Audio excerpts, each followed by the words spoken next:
It's about the journey, not the destination. Reality is better than imagination. When I feel free, free to be me. When I feel free, free to be me. Welcome, everybody, to Travel Your Heart, a podcast where two gay grandpas explore life's travels together.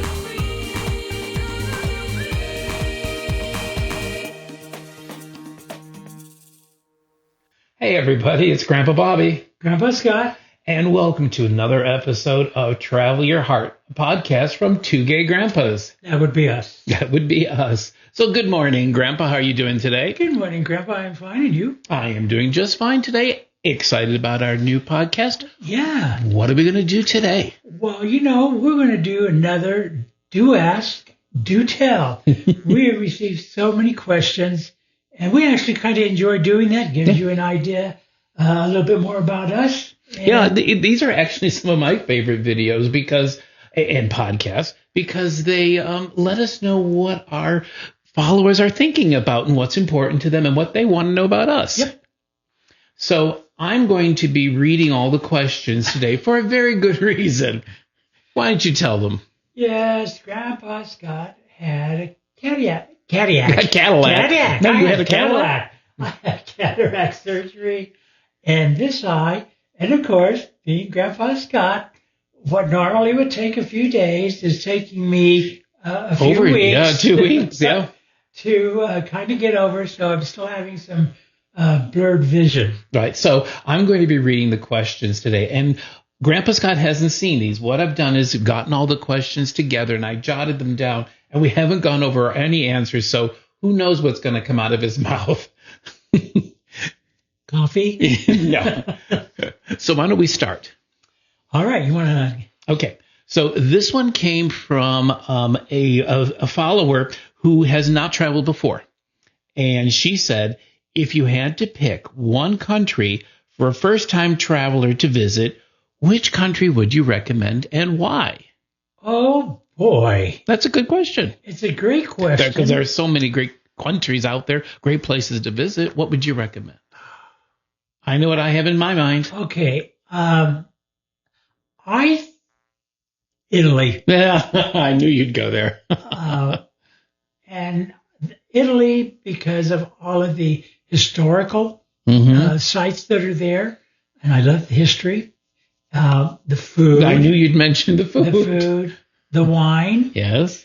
And again, of course, the people. Yeah. There is, and Italy was going to be my answer too. The first thing that came to my head because there's so much diversity within a very short distance from one another because, Rome is so different from Venice and you can get to Rome, to Florence, to Venice. You can get there fairly easily by train. So it's not very difficult to get around. The climate is pretty benign most of the year and the people are friendly. And of course, the food, the architecture, the art, absolutely fabulous. The landscape, the geography from north to south, east to west is varied. Yeah. And it's just a pleasure. That is not to say other countries are not beautiful. No. Because they are. But for a first time. We were pigeonholed into picking one for a first timer. Yeah, so I think that would be a recommendation. And you can also get, it's pretty inexpensive. Of course, everything is expensive these days. But, you can get a pizza for like €9-10 and have a full meal on that. We had some of the best pizza ever at train stations. I know, yeah. I'm getting hungry already. I know. Anyway, let's move on. What's the most important piece of travel advice you can give? You want to go first? Okay, I'll go first on this one. My recommendation would be to just let go and get into it. Live in the moment. Don't worry about all the little things, what could go wrong, what might not happen, right? Just live in the moment. Enjoy it. Because so many times you're worried about, okay, I got to make this connection. And then we have to go here. And sometimes you forget to just look around and go, oh, my God, look at where I am. And sometimes you don't need to just always be looking at monuments. Sometimes it's the little villages. In our trip that we just recently took to the UK, some of the greatest fun we had were in little villages, castles that were not planned along the route. So just leave yourself open and live in the moment. What's your ideas? That goes along with mine. Just go have fun. And you know what? If you miss a train, there'll be another one. All right? And so just go out, have fun. Try not to have too many expectations or preconceived notions. And just experience what you can. Just take it all in. Absorb it. Yep. Okay. This is interesting. What is the hardest thing about traveling that you find to be the hardest thing? The hardest thing for me is air travel. I knew you were going to go there. I'm sorry, folks. Air travel has become horrible. It's like flying on just buses, city buses anymore. Uncomfortable, overpacked, hard seats, crappy food that you have to pay for, Extra luggage fees. They fee you to death. And it does make it not a pleasant experience. Not like it used to be. Yeah. Unless you upgrade. Yeah, well, but, even we did get an upgrade onto first class when we did the Google thing. And honestly, the first flight was okay, but that second flight was one of the dirtiest first classes I've ever been in. Yeah. I won't mention the airline, but, tacky food left on the tray. It wasn't, that was first class. Yeah. And I'm going, what the heck did the economy people get? Well, I will say air travel is also most difficult thing, but for a different reason than Grandpa Scott.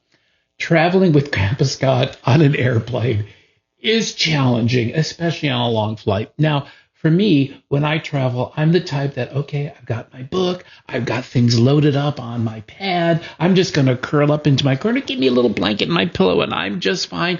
And I'm great doing that. About halfway into the flight, Grandpa Scott will turn to me and go, I'm bored. Amuse me. I'm like, stop. It's like traveling with a 5-year-old. He gets so impatient. He just wants to be there. Yeah. So that makes traveling by air a little more challenging. Yeah, I know, honey. I do that to you. Next time I'm going to bring a coloring book for you. Yeah, do. I find myself, if we're fortunate enough to be on a plane that has the screen on the back of the other person's seat, I'm following our trip, and I do enjoy that, but I'm not one to just sit with the movies. Don't I know it? I line up like 2 movies, and there's a book, and like, what do I want to hit first? And he's like, play with me, I'm bored. Actually, I do spend a lot of time on the cell phone playing poker, playing word games, anything to keep the gray cells functioning. If you have any idea of how I can keep him amused on a long trip, please share those comments. I need a puppy. How do you budget for your travels? Oy vey.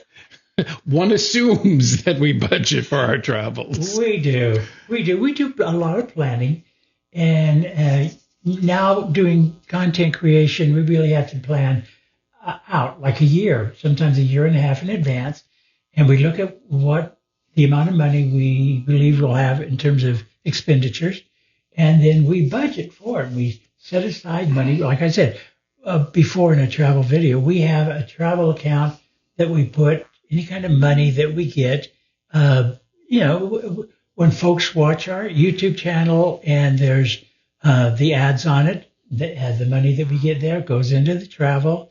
When you folks purchase one of the wonderful merch that we have in our store, we do a split. We make donations to the Trevor Project and Doctors Without Borders, and then we put the remainder in the travel account. And if we get any excess money, birthday money, we will put it in there. So that's how we build up that account. So it's a good time to say, if you enjoy listening to our podcast, we'd appreciate it if you'd subscribe. And also, if you'd like to subscribe to our YouTube channel, Two Gay Grandpas Travel. We'd really appreciate it if you also hit the like button and the notification bell. It helps those algorithms, which helps us to monetize our account and helps us to travel more. Yeah, and while we're at it, check out our merch. Okay, look, Christmas is coming up, and I know some people have birthdays. There you go. Who would not want a Travel Your Heart mug? Or for those of you that like, what do they call the sticky thingies? Stickers. Yeah. Stickers, that's what they're called. They're called sticky thingies. Amazing how they just came drives with me that crazy. You know, because people like to put those on their phones, on their computers, laptops. So we have iPads. Those. Yeah. Let's go I'll on. put this down. That shameless self-promotion. He's horrible. Anyway, do you have any travel experiences that significantly changed your perspective on life? Yes. There's so many of them. Mm-hmm. There really is. Just pick one. Okay. When we went to Croatia, Mm-hmm. okay, and then we went up to that fort on the hill above Croatia. Hvar was the island. The fort above Dubrovnik. Above Dubrovnik. Yes, okay. And we went through and we watched some videos and saw this museum of their war. And it was so touching and so moving for me. And to see the destruction that had rained down on this beautiful city of Dubrovnik. Yeah. You can still see the bullet holes in some of the walls as you walk around the town. Yeah, that touched me emotionally. Mm-hmm. That how we as human beings can do that to one another. Yeah. And when we really do have so much more in common. I mean, we share one Earth, one planet, and can't we all just get along? I think the thing that significantly impacted my perspective is something I've mentioned before, and it's in general. After traveling, you start to realize that the people you encounter love the places where they live. Croats love to be Croats. Italians love being Italians. And for some reason, maybe it's just my perspective, growing up here in the United States, I was always under the impression that given the chance, anybody would prefer to be an American if they could be. And that was a big wake-up call for me to learn that people are actually very happy in their countries. And they love them. Yeah, and they're proud to be that. Absolutely. Oh, here's a great question. I don't know what person wrote this. How do you maintain your diet when traveling? You don't. Diet? What diet? Yeah, vacations are not about diet. Confession. On our 6-week road trip through the UK and Ireland, I gained 15 pounds. Yeah. How can you not? You're eating full English, full Irish, anything that had full, and then on Sundays, you had the Sunday roast. Or for breakfast, scones with clotted cream. Or the porridge. Oh, gosh, yes.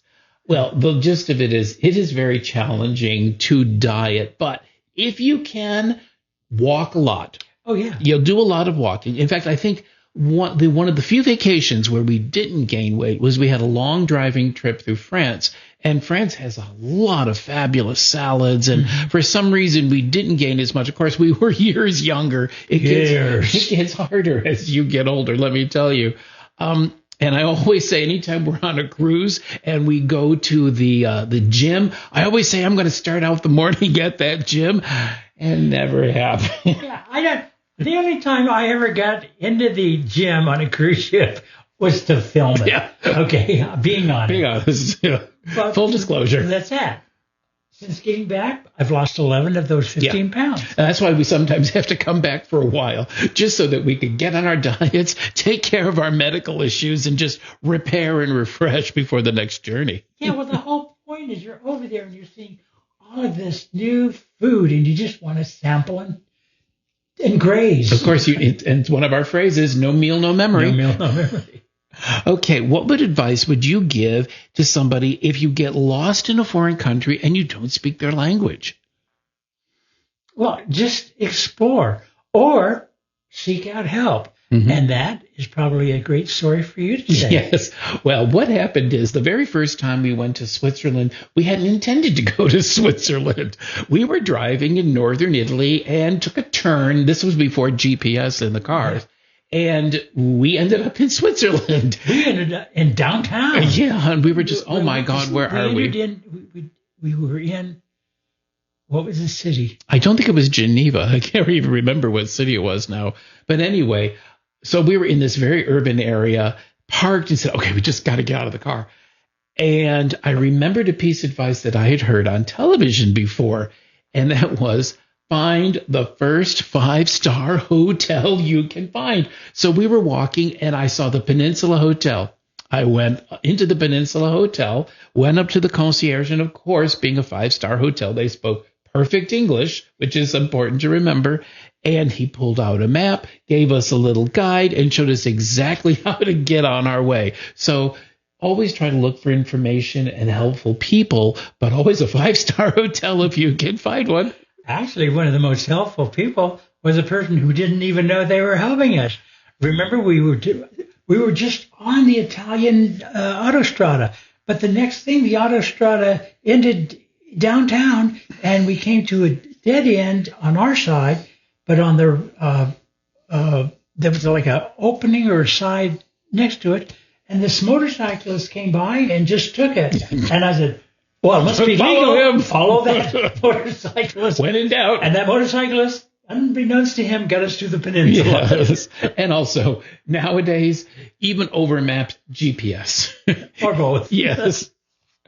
Okay, you just got back from an extended trip abroad. This is a recent question. What's it like to travel for that long? This was one of our longest. It was our longest. 6 weeks. We started out 6 weeks. Ended up being 7. 7 weeks if you add in Our trip to Google. Our trip to Google. No, our trip to New York. Well, it was for To Google. appear at Google, and if you haven't seen that video on Check it YouTube, out. check it out. It was such an honor to be asked to be there. Anyway, What's it like to travel for that long? yeah, you know what? I don't want to say it was a factor of my age. Okay, I don't, but I'm going to cop to it. There were times that I got very tired because we did a lot of hiking, we did a lot of walking, and I remember that one time where we thought we were just hiking to a waterfall that was supposed to be, what, a half a mile? Yeah. But we took the wrong fork in the 4 road. miles. And it is 5.5 miles. Who are you kidding? 4 miles. I got back and we didn't have any We didn't water have any because water. we figured no water, no food. We did exactly everything that we told you guys not to do. Oh, well. But I do think that I don't think we're going to be traveling for that long a period. We fell into a trap that we typically do, that when you go overseas and you see something, it's like, oh, look at how close that country is. But this is over here, and this is, and you just keep adding it and adding it. If you are going to do a long trip, make sure that you plan some days that are vacation from vacation so that you can rest up. We use those days actually to edit and get all the filming together and we did some podcasts. We were there. So every day we were either working on filming or we were traveling to a filming location. So it was a little exhausting. Yeah, it did get a little intense. Would I do it again? Oh, yeah. Yeah, in a minute. We're horrible. What are some of the hidden gems you have discovered? Oh, So many. Where do I begin? In Slovenia, the capital city, Ljubljana, I was going to say was that's a jewel. yeah. A jewel. In Croatia, I loved Rovinj. I love that Yeah. little port town. It was just so, for a lot of reasons. In Germany, I loved that white Baroque church, that cathedral, I can't out in remember the the middle of name. a field. Yeah, I can't remember the name of it now, but it was like being inside a porcelain vase. Yeah, it was absolutely beautiful. In Edinburgh, the Edinburgh Cathedral, one of, I think, probably the most beautiful I've ever been in. I loved it. So there are a number of these. Those are just some samples. Yeah. On this, the one that comes to mind was just on our recent trip was the little town of From. in the southern western part of England. It was just recommended to us, and we drove there. It was a charming little town. We went into a bakery, and the man had just made fresh bread, so of course we bought a loaf of bread. This goes back to the question about dieting. But so many times the hidden gems come from discovery, not things you've planned before or things you've seen pictures of, but things that you just encounter along the way. Another place, Annecy in France. It's they call it the Venice of France. And it's a small, beautiful town, absolutely gorgeous canals and things that we had not really known about before.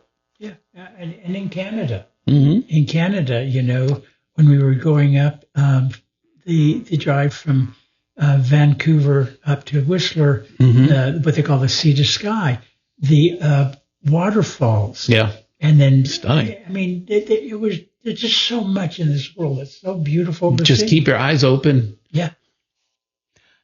Do you travel much in the USA? Because you mentioned Europe a lot. Where have you been in the USA?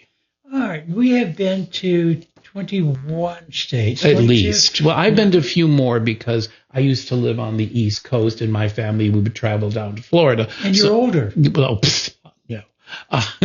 No. So I've seen a few more, but we've mostly a lot of the national parks is what has made us travel around the Western United States.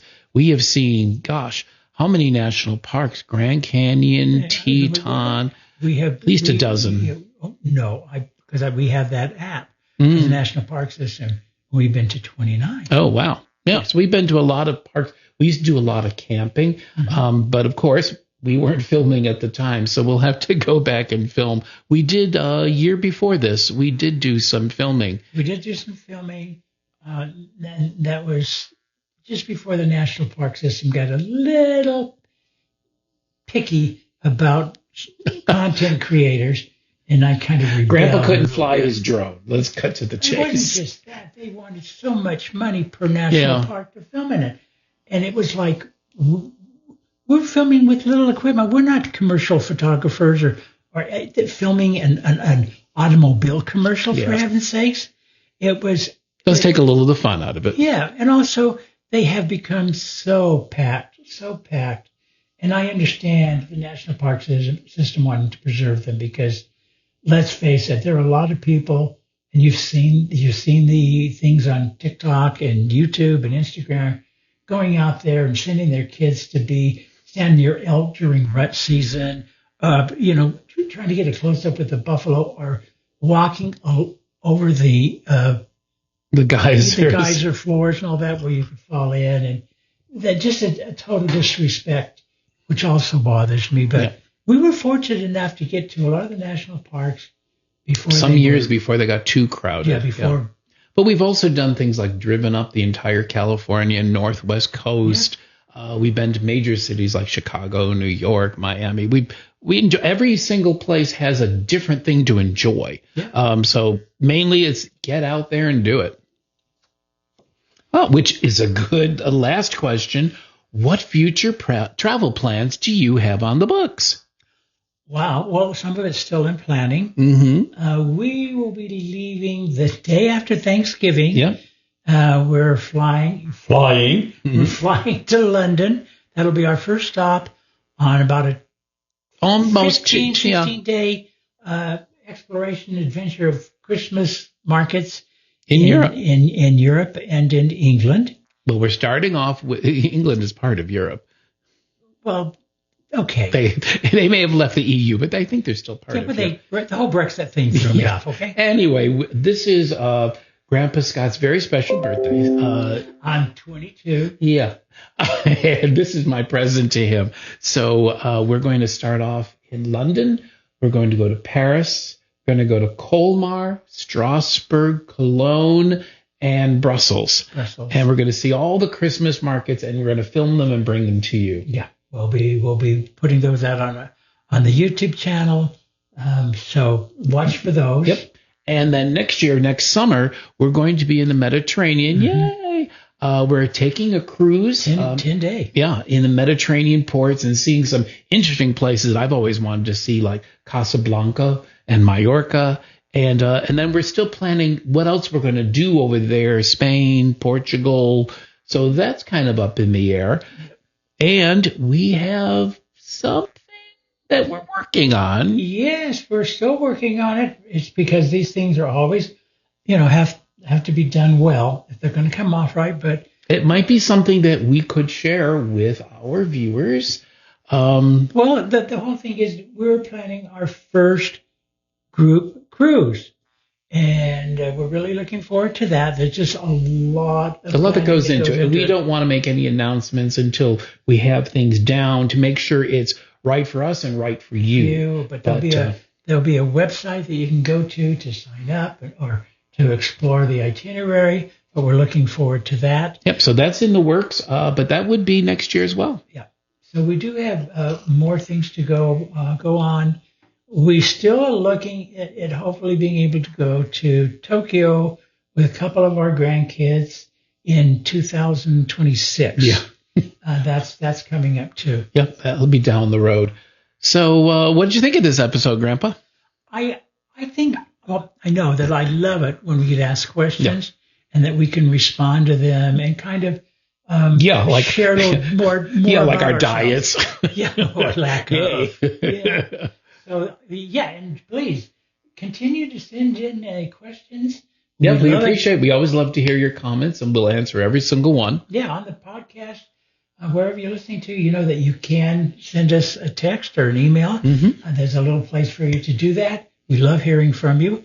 If you're watching on YouTube, please, you can put those in the comments section. Or email us. Or email us at 2gaygrandpastravel@gmail.com. Yep. Yeah. So what are we going to do for the next episode? I know this was one of our favorite types. What do you got planned? Ooh, next episode, we're going to be celebrating Halloween. and we may have a trick. Hopefully more treats. Oh, boy. More treats than tricks. Costumes? Some surprise. Grandpa, don't give everything away. I wonder what he'll come as this year. I'm thinking about coming as a 22-year-old weightlifter. Now that I got to see. I don't think there's enough special effects to pull off that one, Grandpa. Oh, that's just really cool. Oh, I'm sorry. I love you the way you are. What, an old raisin? Anyway, we hope you'll join us for our Halloween podcast. And while you're at it, we'd really appreciate it if you'd subscribe to our podcast and also subscribe to our YouTube travel channel, Two Gay Grandpas Travel. We'd really appreciate it. We really would. We do not take your following us or your subscribing to our social media platforms for granted at all. We really honor it. And we really appreciate you coming along on our journeys through life and through all of our travels. So as we always say, whether you're traveling through life or traveling the world, travel your heart. Bye-bye, folks. Bye, everybody.